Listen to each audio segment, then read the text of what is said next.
manger. Ah ouais, y a rien à la télé. Hein. Tout le jour, y a rien à la télé. Hein. Oh Anthony, viens voir, y a une dame qui présente le JT sur France 3. Ah ouais? J'arrive! Ah ouais, c'est bizarre, non? Mais mec, j'ai une idée. Si on allait voir au Bordeaux pour lui parler de son métier. Mais c'est une bonne idée, Allez, viens. Allez, let's go.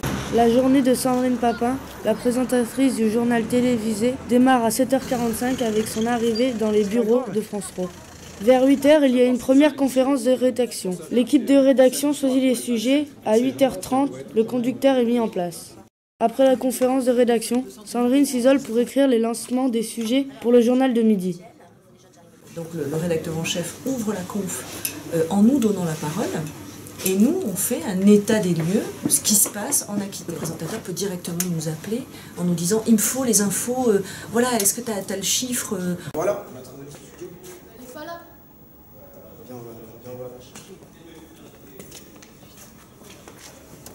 Le journal va démarrer exactement à 11h59, 52. Très précis, parce que nous, le temps est important. On est donc en direct. Et moi, je vais devoir écrire ce que l'on appelle tous les lancements des reportages. En gros, je vais essayer de vendre au mieux le travail de tous mes confrères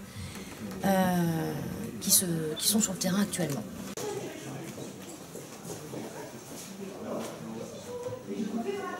Je dois me mettre dans un tempo, c'est-à-dire qu'en gros, aujourd'hui, on va m'accorder 5 minutes de temps de plateau, donc 5 minutes d'écriture pour moi. Toute la journée, à la moindre évolution du conducteur, on s'appelle. On l'informe, le temps de plateau a diminué, il a augmenté, ça on l'aura pas, ça on l'a. Et pendant l'émission, on lui parle dans l'oreillette, on lui dit le temps de plateau qui lui reste à parler, sur quelle caméra il faut qu'elle aille après. À 11h, elle termine l'écriture des sujets et commence à les apprendre. Puis elle passe son maquillage vers 11h30 et s'équipe pour le direct qui commence à 11h59.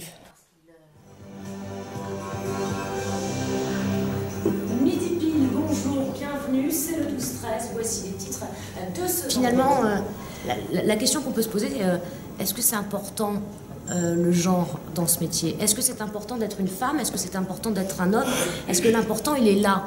Est-ce que l'important il n'est pas ailleurs finalement?